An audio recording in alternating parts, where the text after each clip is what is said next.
So, you're coming to Korea. Okay, I'm so proud of you. I'm so proud of you. But I think I need to hold your hand when I say this, okay? You are not prepared for the year ahead. Hey, it's Hermela, and today's video is a little bit different, okay? You clicked on this video because you either applied for Fulbright, you're actually coming because you got accepted, or you want to apply. I will say, huge disclaimer, these are my opinions. Whose? Yeah. Mine, okay? Mine. These are just my opinions, my experiences, my peers' experiences, okay? So I want you to keep in mind. And I also want to emphasize that these are the experiences of my cohort, 2025, okay? So it might change next year. So now, without further ado, let's get started. So we're actually going to be taking a look at my vlogs and sort of like reflecting what was happening. But before that, I do want to touch on some things, like before you come to Korea. I want to make sure you know you literally basically have no control of a lot of things, at least during orientation. The first 2 months, pretty much. Orientation ran from January about 8th to February 20th, question mark, around that time, okay? So between those 2 months, the daily schedule, you don't have choice of where you're placed in the city, or if you have apartment or homestay, unless you have a medical condition, serious reason, doctor preferences, such things like that. You are not guaranteed anything that you want. Even in those specific situations, you're not guaranteed. It's really not our decision. We don't have a choice in a lot of things. So the first step is you have to accept that. You have to accept that you do not have control of a lot. And that's hard. I would say the other thing in terms of like packing and prepare is like they say pack an empty suitcase in a suitcase. Yeah, pack even less. Honestly, pack even less. I thought I would go back during the summer. I thought I'd go back in the summer, or people would visit me where I could I'll just bring what I want, and I'll take it back in the summer. I'll give it to friends or family or whatever. And actually, we get a luggage allowance. But I didn't go back for summer vacation. No one visited me. I need to decide if I'm going to pay, the extra suitcase, which I really don't want to because I could have avoided all this. Pack clothes that you will wear in front of kids or in front of your students, and then buy the rest here. Trust me, you will be better off. I will also say that we are on a salary here, so you are getting paid, but it's in your best benefit to have money, okay? Bring Korean cash, 1, and 2, get a travel card. If you do not have a travel credit card yet, you should get one, especially if you're going to be traveling in the summer, like to different countries. Use your travel credit card, get the points, and then have enough money, actually, because in terms of like salary pay, we got some money during orientation. I don't remember exactly how much, but we got some money, but we didn't get our first paycheck until the end. I didn't get until the end of March. So I moved into my placement end of February.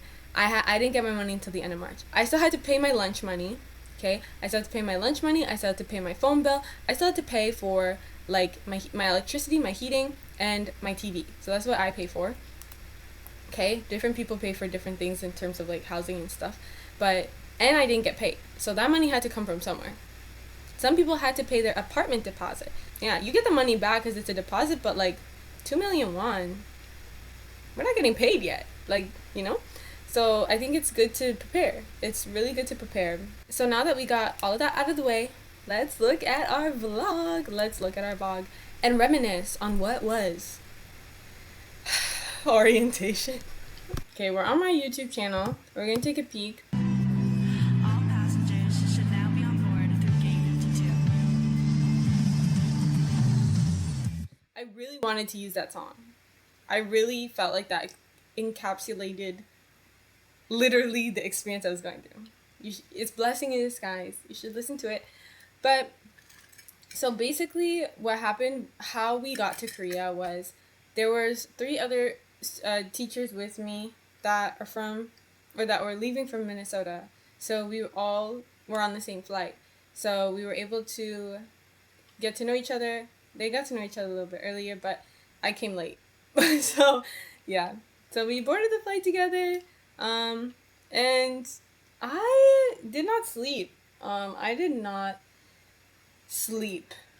got to the airport 7 a.m.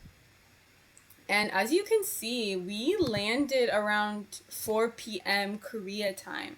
So that was about 2 or 1 a.m. Minnesota time. So I was already awake for 12, 13, 14, about 15 hours, okay? At the airport, we had to wait for other Fulbrighters to come, like I'm saying in the video. So that was about 2 hours, okay? It was a 3-hour bus ride to the university, okay? So you can already calculate, now it's getting more than 24 hours at this point. By the time I get to the place, unpack, take a shower, like, I was gone. And hungry, so luckily they gave us food. But you know what time we got up the next day? You know what time? I mean, I couldn't, the morning with jet lag or whatever. But our first training was at 9 a.m. We were up and going. I would say January through pretty much April in Minnesota is like the hardest time of the year, I think, for a lot of people, just because it's dark, it's gloomy, it's snowy. After that, it's kind of just like waiting around for summer. So, like, I was really, really excited to sort of escape that for a little bit and just like go to a different country. Like, wouldn't you be excited too?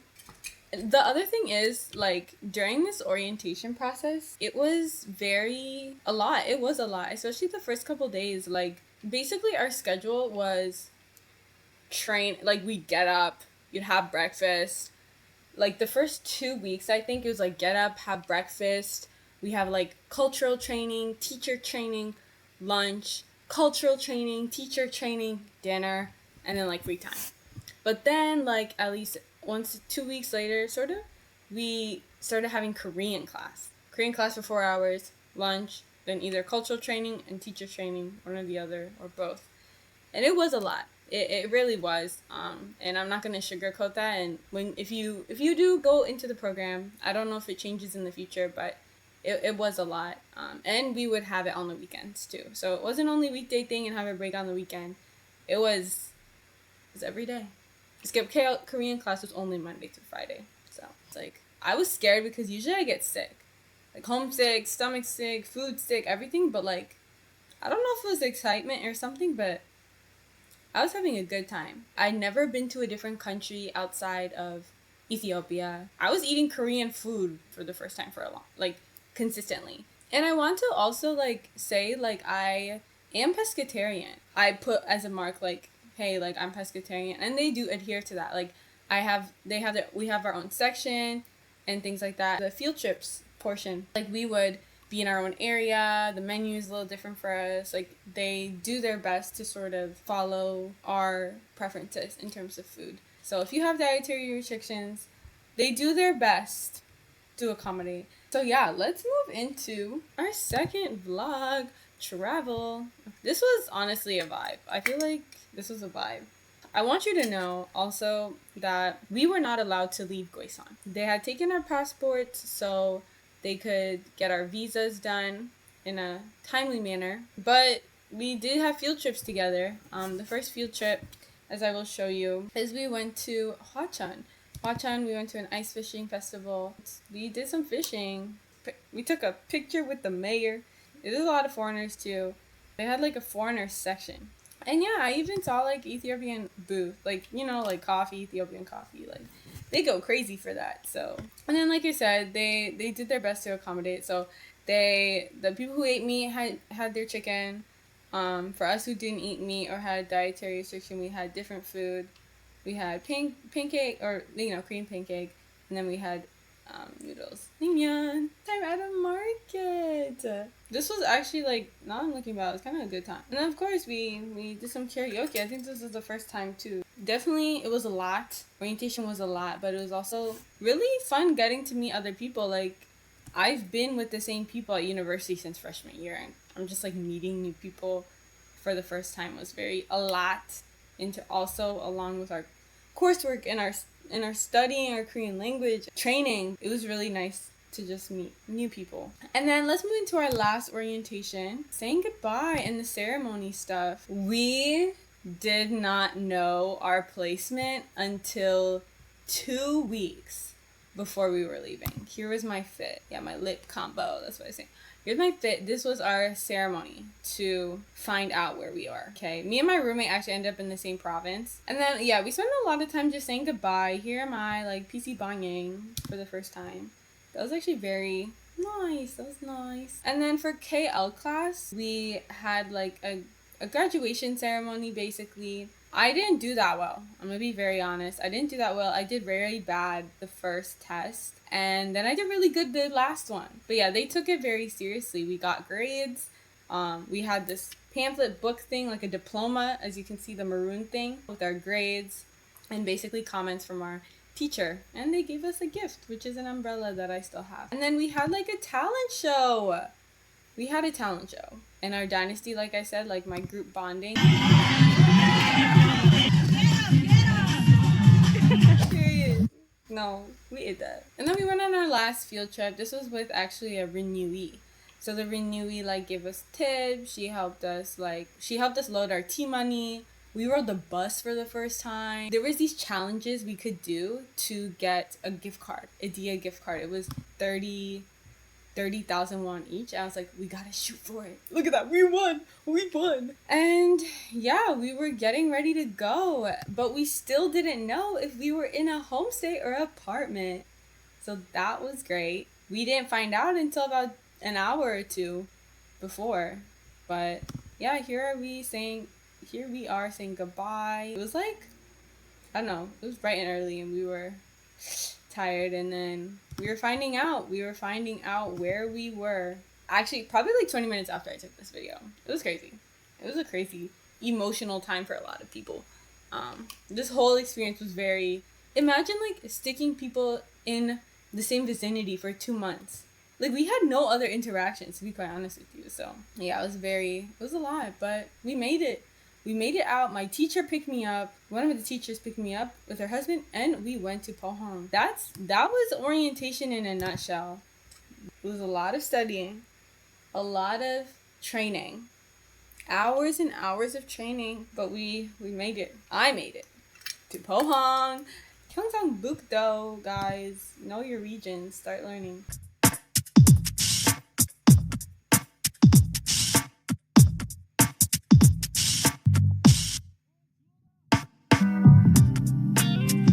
Imagine you get to your city. You literally have no control of so much. Like, I was like in this car ride 2 hours. I'm like, I wonder what my apartment looks like. I wonder what the city looks like. Blah, blah, blah, blah. And the teacher that drove me, she's actually not my co-teacher. She used to be, but now she's not anymore. So she just like showing me the ropes a little bit. We went to the school. We met the principal. We went to dinner with the principal and another teacher. Yeah, and then I was left alone in my apartment fending for myself. Some people, like, they were able to get their phone, they're able to get their bank pretty much the next day, but the teacher that was with me, she was actually going to her nephew's first year birthday or something. So I was just like, I'm happy I have cash on me. I spent the rest of the evening trying to unpack. And okay, here's me as a person. Like, I'm very like, I like to get things done. This is my first time in Korea, right? Like, first time leaving Gwaesan in the middle of nowhere to Pohang, which Pohang, I still don't know what Pohang is at that point. So it's like, I need to get things settled. I need to unpack. I need to do all this tonight so I can just explore and get ready to, like, see my city the next day, right? I was, like, asking the people in my city, I was like, hey guys, like, I want to go here. Like, are you guys free? And they're like, Hermela, we just got here. I was like, oh yeah. They've already been to Korea. This is my first time. So it's like, I'm just like itching. I'm like, there's so much. Like, we were trapped for 2 months and now we're free, you know? That's the kind of mindset I was in. Like, as you see, I have an apartment.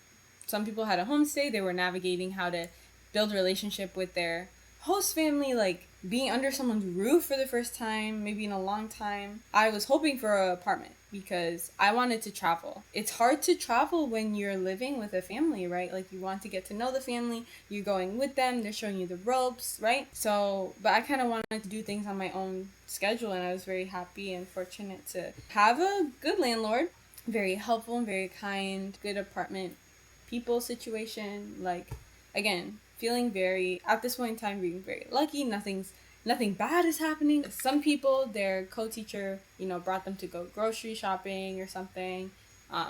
They did extra gestures, which is really nice. Again, it depends on your person. Some people, their principal picked them up. It really depends on your school, on your people.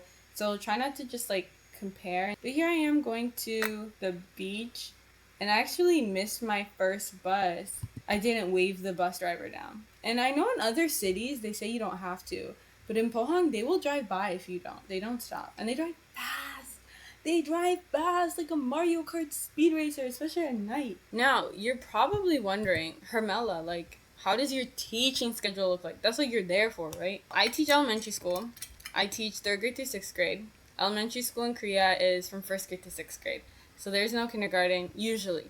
Some, I think, more rural schools might, or that might look a little different, but in a typical school, English is 3rd through 6th grade. And I have a lot of kids. I have about 4 or 5, 6 classes sometimes per grade.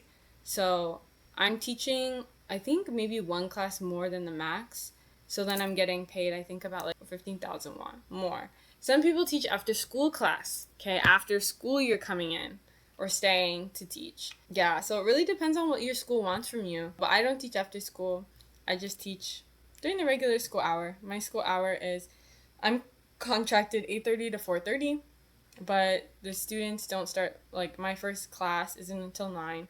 My last class is at 1:40 or it's at 1, depending on the day. And that means I have 2 or 3 hours pretty much of lesson prep. Can you imagine if you're a teacher in the States, 3 hours of lesson prep every day? And if you're a mom and you have a kid like under a certain age, you can leave. You can leave and take care of your kid. Isn't that crazy? It is sustainable. You know, I mean, teaching here has its own like issues as a homeroom teacher in terms of the parents. That's what the teachers tell me. But like, teacher balance work life, yeah, it's pretty manageable, I would say. And the homeroom teachers, I mean, I think they teach kids 9 to 2:30, but they still have about 2 hours. There's no 2 hours in America. This is not me being biased of Pohang, but you need to come to Pohang. You have to put on your travel destination. This is actually scarier than you think. It shakes. It's not scary, but it shakes. But it's really fun. The view, it's high, but the view is really, really nice. So that was a little bit of settling into Pohang. And then I posted this one maybe about a month ago. Same thing, like settling in, you can take a look. My advice for you, from a teaching perspective, if you can, learn their names.